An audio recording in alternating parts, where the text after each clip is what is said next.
Welcome to the Lokar Car Show. I'm Sam Adavi coming to you from Buford High School right here in Georgia from the Buford Auto Summit where we are cruising for a cause.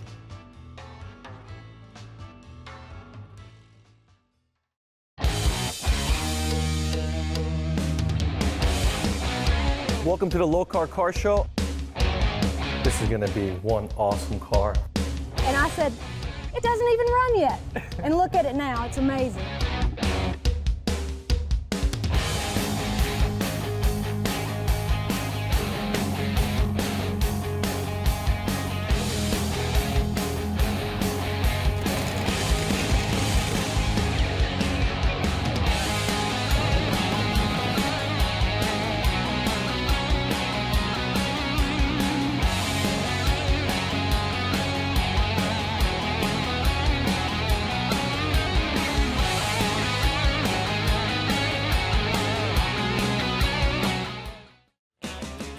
Buford Auto Summit, cruising for a cause. Gear up for this automotive extravaganza. The third annual Buford Auto Summit, cruising for a cause. Brought to you by the automotive enthusiasts at Classic Auto Rides and Powerhouse Rick Hendrick Chevrolet. This exciting car show happens in the heart of Georgia at the stunning Buford High School, proud home of the Wolves. This day is filled with classic rides and a whole lot of community camaraderie, not to mention raising a bunch of money for local charities.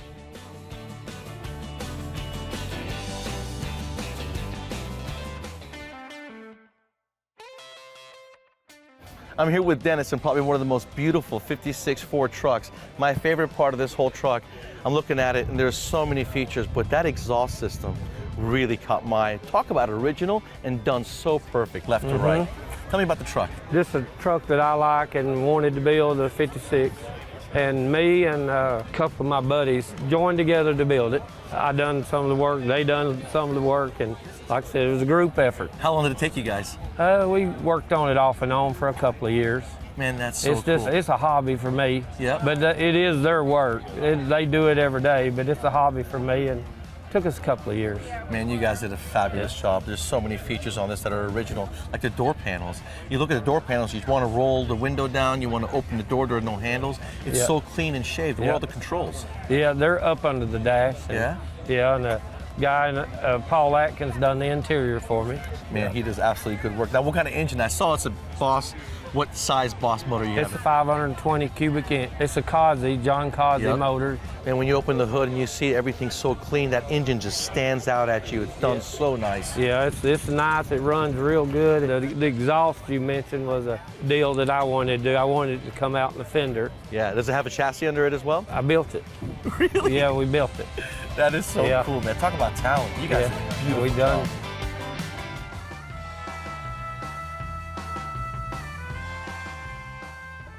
Lonnie, what a beautiful 67 Mustang. This thing, when you rolled in, if you remember, I saw it, I yelled at you, man, that thing is absolutely beautiful and clean. The back looks so good. Tell me about the car.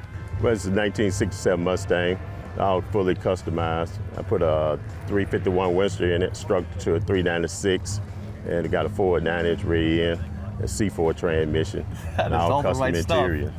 How much horsepower are you making? No over 500 horsepower. That's healthy. You normally ask for it. Yeah, thank you. Man, it must sound good. Thank you. So tell me about the rear seat delete. That thing looks so good. It looks factory, but when you see the speakers, it looks like something you may have done. My head was hitting the windshield, so we decided not to put it in there, so I just deleted it and put speakers underneath it. The interior is so... Who did the work? Actually, Southern Style Custom did the paint, and New Life of Lithonia, Georgia did the interior. Both done so well. The trim, the rear end of this car, though, is so gorgeous. Yeah. I love the Asante wheels. Talk about some old school, cool wheels, old right? school, real old school, Yeah. So how long has this been finished? And I did it in 2014. 2014. Now, do you take it to shows often? Yeah, everywhere. How many miles do you think you've put on it in 1,000. No wonder it looks so good, man. Right. So you keep it in the garage, you polish it up, you really enjoy it. Yeah. And do you enjoy it with the family as well? Yeah, my daughter, I'm eventually give it to her. So, Oh man, I met her. That is nice. She drives it sometimes. Oh, I bet she enjoys it so much. Man, this is incredible. What you did after the fire, absolutely beautiful. That paint is gorgeous. You guys knocked it out the park. We'll be right back with more from the Buford Auto Summit, brought to you by Car Capsule. I mean, just gorgeous. It stands out from the distance so much.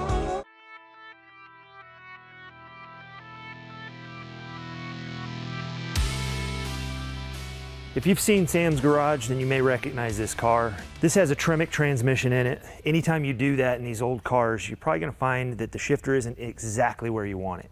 It's really inconvenient, and you can modify something or bend a shifter lever, or you can look at our new AxiShift. The AxiShift is a bolt-in kit that allows you to rotate your lever up to 360. It can tilt 15 degrees in any direction along that rotation, and it can offset the shifter to the left or right, front or back, depending on which system you use. But if you go with our Pro Series, we actually replace the entire shifter lever mechanism that goes in the bottom. What this does is this allows you to have a 360-degree rotation with the offset or on center. As you can imagine, it's really convenient to get up through the factory center console like we did in this car. And if you haven't seen that episode of Sam's Garage, I recommend you go check it out.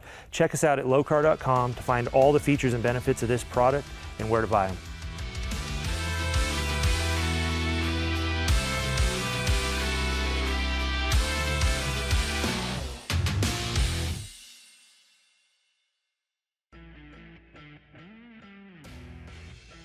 More of the Buford Auto Summit brought to you by Car Capsule.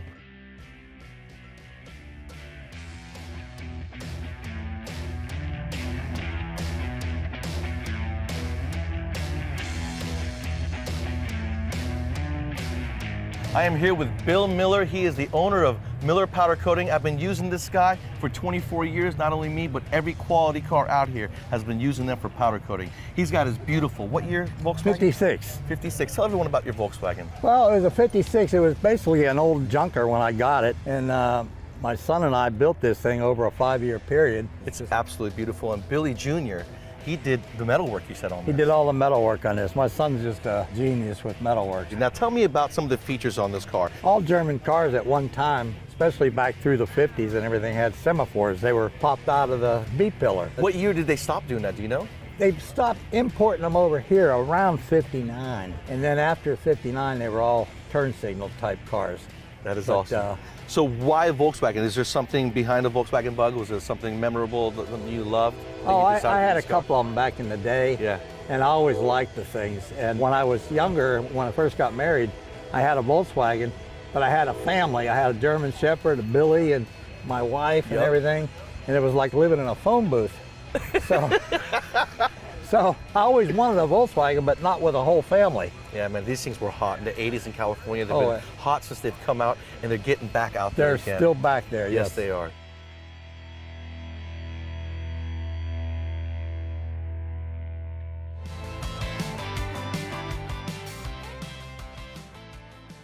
I'm here with Terry, and he's got a beautiful 2002 Camaro with a huge history. Tell us about the car. It's anniversary special. It was a 35th anniversary. Now, when this car was built, the plans that Chevrolet had is it was going to be the last Camaro. Yep. They didn't build them for 8 years. This was an LS1 originally. I did some upgrades, stage 3 upgrades. So it's got about 500 horsepower now. And tell me about the signature on the passenger fender well. All right, that was Scott Settlemeyer. He was known throughout GM as the father of F-body. Right. That's so cool that 20 years later, that's still on It's there. still there, and he's still active. I'm sure he's retired, but he's active at car shows. Also, unique thing about this specific car, it was built the first week of September '01, and then it went to the SLP, which at that time was in New Jersey. I see. It arrived in New Jersey, documented by the SLP registry, the week of September 11th. What? Across the bay from New York and the Twin Towers. Oh man, that's And so cool. the SLP registry will tell you the week it came in and the week it left from memory. I hadn't looked in a while. But this one was there that week and it stayed there almost a month. All the other cars were there 4 days, 5 days, or a week. So there were things were going on. And I just think that's kind of a special, unique I love about these this cars. car. I had a 93 automatic myself as an LT1 back then, but this one sounds like it's got a rich history, and thank you so much, Terry, Thank for you. sharing it with us.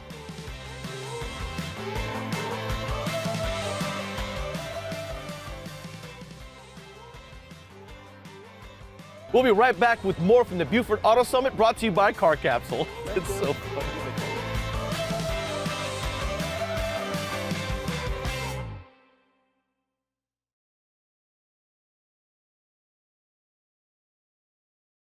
Fully restored 1906 hit and miss engine. This is a combustion engine that they would use in the mill. Right here would be a belt that would go throughout the factory and run all the machines as you engage and disengage your belt. So every once in a while, it powers up, it fires.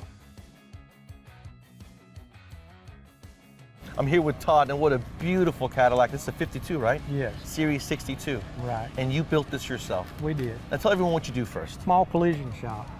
Retired firefighter. A couple guys work with me. You know, we just fiddle in the backyard. Does it even have a name? Todd Summer Body Shop. There you go. It's Todd Summer Body Shop. That's awesome. Now tell us about the Cadillac and how long it took you to build and how many hours you have in it. We have about 2,500 hours in it, scattered over a little more than 4 years, but I bought the car, I wanted it for a while, finally was able to purchase it and took it home and started working on it. What a beautiful car. Now you say you've been trying to purchase this car for 7 years. 7 years. And what a great home for it to go to, because we're Yep. talking, what you did in 2,500 hours is absolutely incredible. This is beautiful. How far off was it? It needed everything. Really? It really did. It needed everything. I wanted to paint the car red. She wanted the car gray. So we went with gray. And Yep. it turned out But the fine. red interior still looks good. She got that, right? Yep, she did. Now what kind of engine's in it? It's a LS3, 6.2 liter with a 4L65 transmission. And you did a front clip on this one. We did checkered racing, front suspension, Moser rear end with Jamco rear springs. There you go. Is it a 12 bolt or a 9 It's inch? a 12 bolt, This is absolutely beautiful. Well, Now you thank did you. the whole car, interior, We except for did. the top. except for the top, exhaust, and the chrome plating. Man, beautiful. And you had the chrome plating done in Tennessee.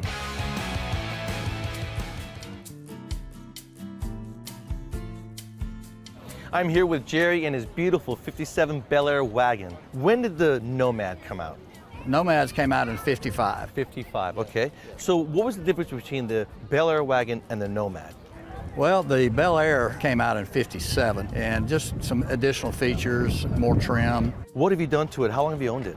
I've owned it for 3 years now, and bought it from a good friend of mine, Gary Brown. Got a fuel-injected LS, Art Morrison chassis, 700 R4 overdrive transmission. And it's rare to find a wagon with an Art Morrison under it. Yeah, only one I've ever seen with an Art Morrison chassis. That is nice. Yeah, Do you drive it to the shows? Do you trailer? yeah, I drive it. Really? I drive it all the time. That is so cool, man. This is absolutely beautiful. How much horsepower does it roughly make? 500, right at 500 horsepower. 500 horsepower. Wow, that is healthy. Yep. Now you owned a local, very popular track here, a drag strip track in Georgia as well, didn't you? I did own Warner Robins Dragway. Yep, Yeah, that is yeah, awesome. down in Warner Robins, Georgia. One of the old original tracks, still had the grass median in the middle of the lanes, you Yes. know. And in fact, that's where Gary and I met because he owned Atlanta Dragway. Yes, yes. So we've hung in there and become good friends over, shoot, the last 40 years or so. That is so cool. To meet the two guys who own the two biggest drag strips in Georgia is an absolute pleasure. Well, thank you so thank much you. for bringing it out there, Jerry. This is beautiful, and thank you for Sam. everything you Appreciate do. it. Really Thank you. appreciate it.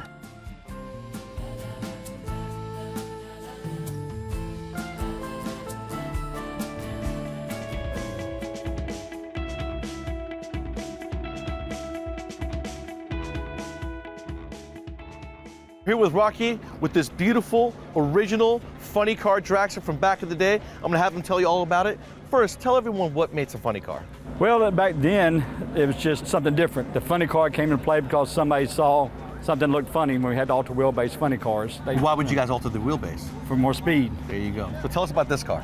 This car here was the last car my dad ever drove. He's in several Hall of Fames for drag racing. Went and found this car. Took about 6 years to find it in Nova Scotia, Canada.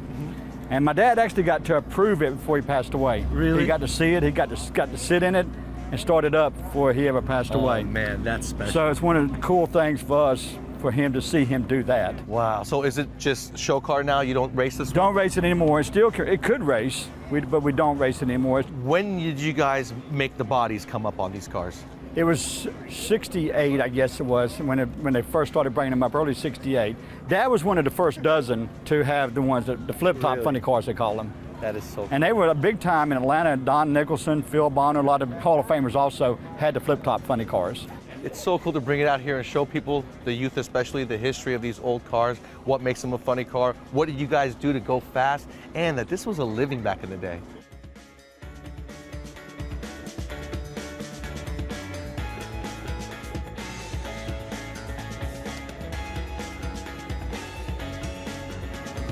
We'll be right back with more of the Lokar Car Show, brought to you by HendricksCars.com.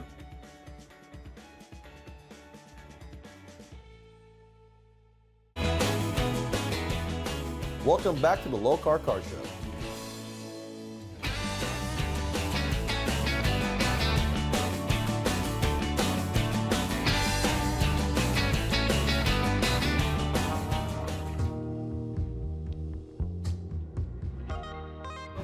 Probably one of my most favorite cars here, Len's car. When he pulled in with his wife, I caught my eye. And what caught my eye was that hood. It's so beautiful, molded into the rest of the car and around the air cleaner. It's incredible. But what's more incredible about that is tell everybody, one, how long it's been built for and what it's made out of. The car was finished in 1998. It's 25 years old now. And it's all steel, and it's got a tube chassis, and the motor is a Donovan block. It's 540 cubic inch, Brodex heads, and blown fuel injection. Absolutely BDS. Gorgeous. 25 years, I understand. This is all steel. So when you look at the hood and you look at the contour and everything that you see, that sculpture, you would think is glass because that's the only real way we know how to do something like that. But when you're as talented as this gentleman and his friends, that's steel. That's incredible. Thank you very much. Absolutely. And the color, the trim, everything looks as if it was finished yesterday. It's like a child. You got to take care of it all the time. This is so gorgeous. The amount of work that you guys have in this car is absolutely impeccable. Well, thank you very much. It is beautiful from bumper to bumper, and it stayed beautiful, and it's so relevant in today's world, even though it was built 25 years ago. You know, that says a lot. Yeah.